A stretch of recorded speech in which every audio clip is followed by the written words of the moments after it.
Well, hello to you private practice business owners. I hope you are doing fantastic. Happy Thursday if you watch it today, or happy whatever day it is when you are watching this.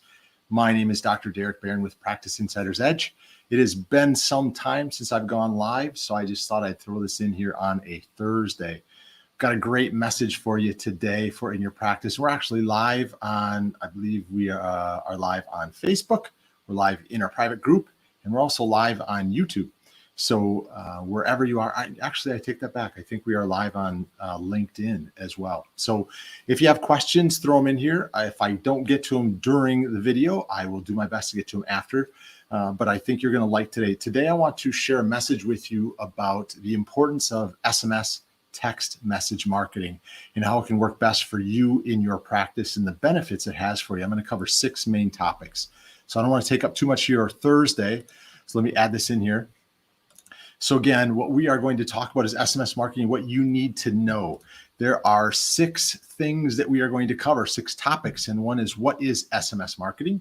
What you should use, or why you should use SMS marketing in your practice, things you need to do in SMS marketing, things to avoid in SMS marketing, your SMS marketing opportunities, and how to get started with SMS marketing. So that's a mouthful.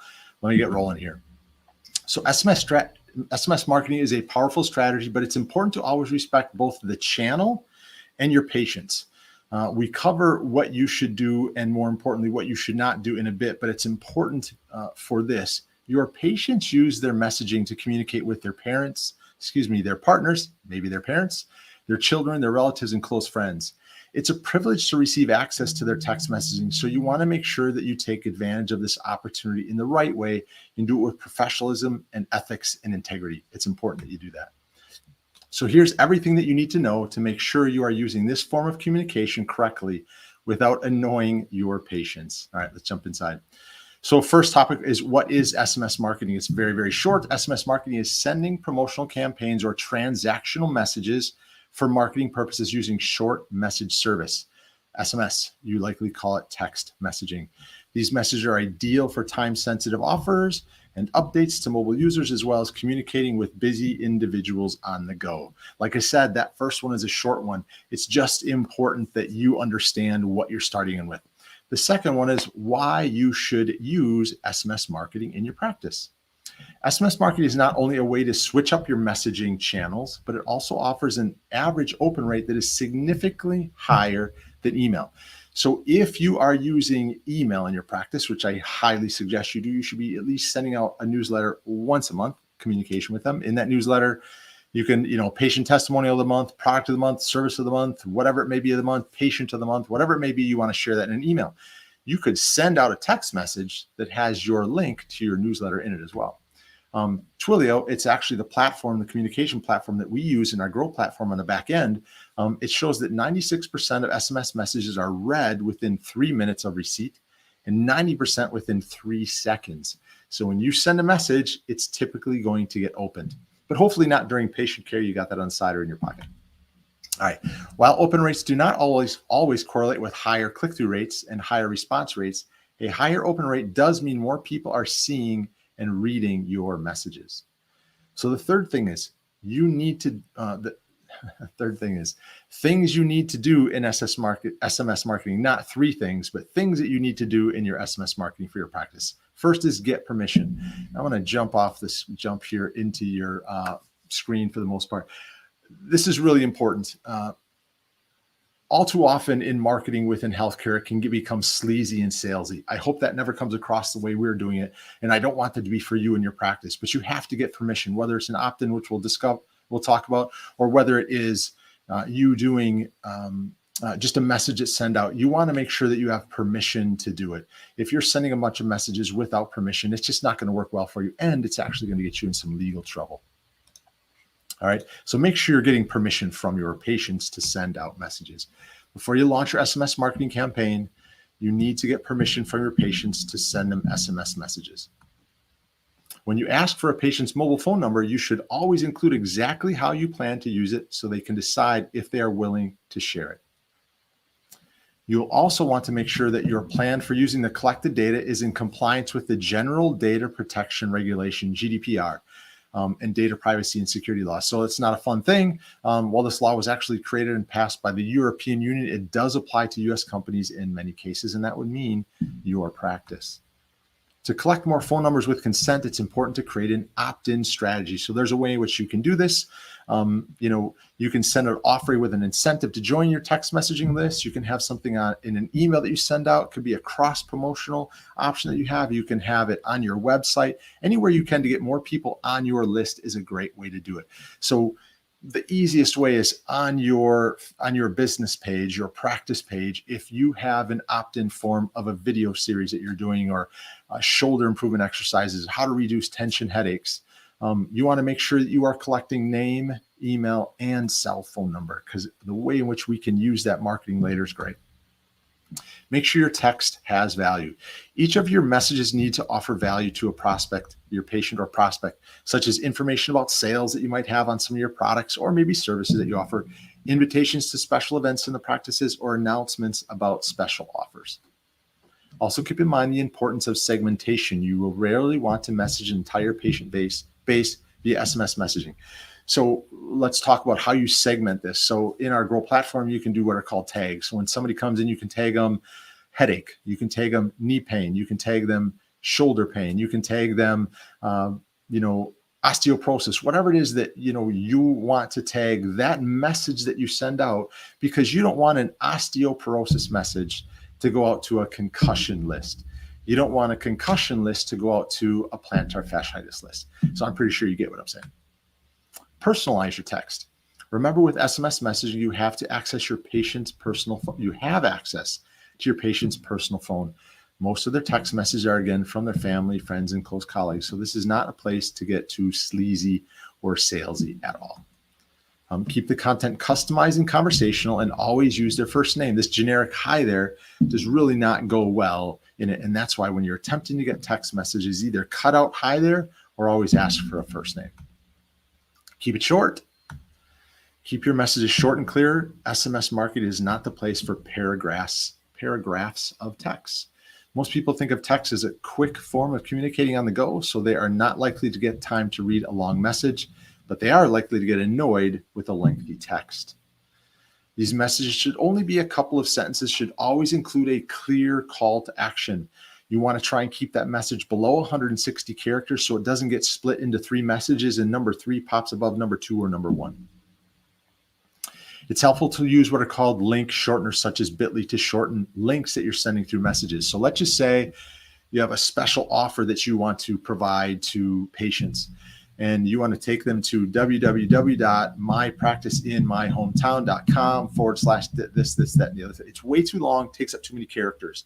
You want to use a shortener, and it helps you actually tell more of your story when you have more characters. Okay, the fourth point we want to cover is things to avoid in SMS marketing. Don't send too many messages. You never want to overwhelm your patients with a bunch of texts. No one likes to be bombarded in their phone, especially not on their personal phone or on their business phone. Nobody likes a ton of emails sent in a row, and nobody likes a bunch of SMS messages sent. Remember that text messages have a very high open rate. So if your patients are not responding or completing the call to action that you've given them, there's probably a reason. Either your messaging is not grabbing their attention, or the receipt of it is not, the recipient is not a good fit. So instead of sending more text, rethink your strategy and segmentation. You may need to change your call to action to try a different group of recipients, or perhaps you're sending your message on the wrong time or day of the week. This is all testing when you first start it. Is Monday the best? Is Wednesday the best? Is Friday? Is Saturday? Is early morning? Is afternoon? Whatever we can do to help you find that out, we'll let you know for sure. It may take a little bit of experimentation to find the right formula and text messaging strategy for you and your practice. Don't forget unsubscribing. This is just as important as getting the permission. You want to make sure that they have the ability to stop or unsubscribe. Most people know that they can just enter stop and it'll stop, but you can't assume that. So be clear in your message that they can reply with stop to prevent future SMS messages. So specifically when we send out reactivation campaigns for our clients, we'll put our message in there and we'll put a few characters down so there's a bit of a space, and it just basically says enter stop if you want to prevent future text messages in your phone. That's simple. A great way to do this is send a welcome message if somebody does enroll in a text messaging platform that you use. It just gives them some options that they can use. And the best way to prevent your patients from unsubscribing is by sending valuable message at the perfect time. Remember, you want to be honest and remind them how they can actually opt out. You definitely don't want a bunch of frustrated patients receiving messages they don't want and telling others how annoyed they are with your brand and practice. So don't forget the call to action. This is critical. The call to action is it's the most important part of the message that you send. And the truth is, not every single message has to have a call to action, but it's beneficial. It's beneficial for you, and of course, it's beneficial for them. Without a strong and clear call to action, your patient will be left to draw assumptions and are more likely to skip your messaging and move along their busy day. The call to action helps you see where who has an interest in your practice or service. So again, it's this kind of a way in which you can segment. You can send out a message that says, we're doing a masterclass if you do webinars. We're doing a workshop if you do them. On Thursday on concussions, if you'd like to register, click here with a bit.ly link or a shortening link. That's how you can start to segment. And month one, do a concussion seminar, especially now we're in football season at this time of the year, of course, here in the States. Second week, you might be doing it on shoulder workshops in your office. So you're able to segment that, but you at least have to start doing it. So once a lead performs a call to action, they become a highly qualified prospect. So make sure your call to action is easy to understand and execute. Tell your prospect or patient exactly what you want them to do. Now I'm going to take a sip. You may even want to include an incentive for completing the call to action to decrease the likelihood that your contact will take the action. So fifth topic we want to discuss is your SMS marketing options. So what are some things that you can do? Real simple, a quick check-in. Sales is about building rapport with your prospects or patient. SMS messaging allows you to do this by pulling your communications out of email and into their text messages. Be sure that a text message seems relevant to the conversation and not intrusive. Do this by adding value for the patient and helping them solve their problem. I want you to think about this. You want to give, and then ask. So the same thing we talk to people about doing Facebook Lives is the same thing we talk to people about sending out emails or newsletters. You want to give more often than you ask for something in return. Avoid following up with pitches to try your service. Instead, try to understand your patient motivation so you can start a free-flowing conversation. And most people will think that you've got to use your cell phone to have the conversation. Inside of our Grow platform, you absolutely can use it. You can also use our platform on a tablet or, of course, on a desktop. It's just a lot easier to have communication. So when your staff is sitting up front, somebody sends a text message, they're just replying inside of the system versus via a phone. Here's another way for announcements with a new product, a new service, and maybe a new staff member. So use SMS messaging to notify your patient base of new happenings in the practice. So are you bringing on, a new product? If you sell supplements, are you bringing on vitamin C or using zinc if you're dealing with the COVID stuff that's happening out there? Are you is there a new service that you're bringing? Are you starting to use acupuncture or dry needling in your practice? Or do you have a new staff member that you're bringing on? Any of those things is a great way to send it out. So let's just say it's a staff member. So your staff member on your website has their own profile page. Inside the text message that you would send out and say, hey, we just wanted to introduce you to our new staff member, Dr. Derek Barron. If you want to read more about him, click here. It's a bit.ly link, bit.ly/Dr. Barron. They go to that and it gets to read a little bit more. And plus it brings them to your website as well, which is always important. Remember, text messages are personal for many of your patients. So use this channel sparingly and only when you believe it adds significant value to your patients. Also remember that if you include a link to your landing page, make sure your landing page is optimized for mobile or they will bounce in seconds if they're going directly from their cell phone. Coupons. So I'm not a big guy on giving coupons, but it's a great way to get activity back and forth. If you use Groupon, it's a great way, which some people like it. There's much better ways to attract the business in there, but a coupon is really a simple way to get a lot of activity if you need it.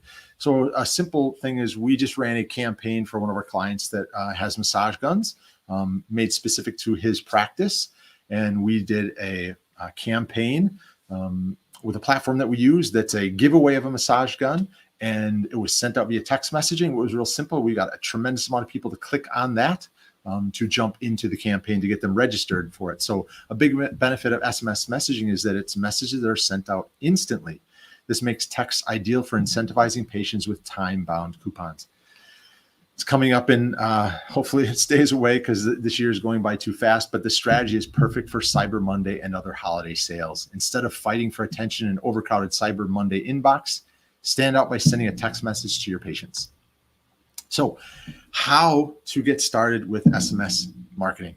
SMS marketing is easy to implement and test in your practice. It's another tool for your tool belt for growing your practice and communicating with your prospects and patients.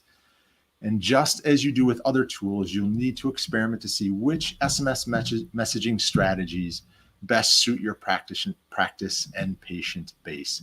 So there is myself, Dr. Derek Barron, my lovely wife, Terry Barron. She will be with us, coming back live. We've had some personal things we've had to deal with as far as loss of some family members in our life as of late. So it's been a tough couple of months, but we're bouncing back from that. So we would really like to see any way in which we can help you. Let me jump back in here. If there's any way, if you're a private practice owner and you want some help with marketing, by any means, set up a chat with us. If you want to learn more about SMS marketing and how it can help your practice, by all means, feel free to leave a message in the comment section below or just send us a DM. We truly want to take you and your business to the next level of success, wherever you're at. So starting with a triage call is a great way to do that. Thank you so much for taking your time out with me on a Thursday. Since we are in football season here in the States, I'm going to come up a little bit. I'm going to say on Wisconsin, we need to do a better job again this coming weekend. And I think next weekend we actually play Notre Dame. So it'll be a big, tough game for us. So thanks again. You all have a fantastic day. Enjoy the weekend. We'll be in touch. Let us know how we can help. We always love to. Take care. Bye for now.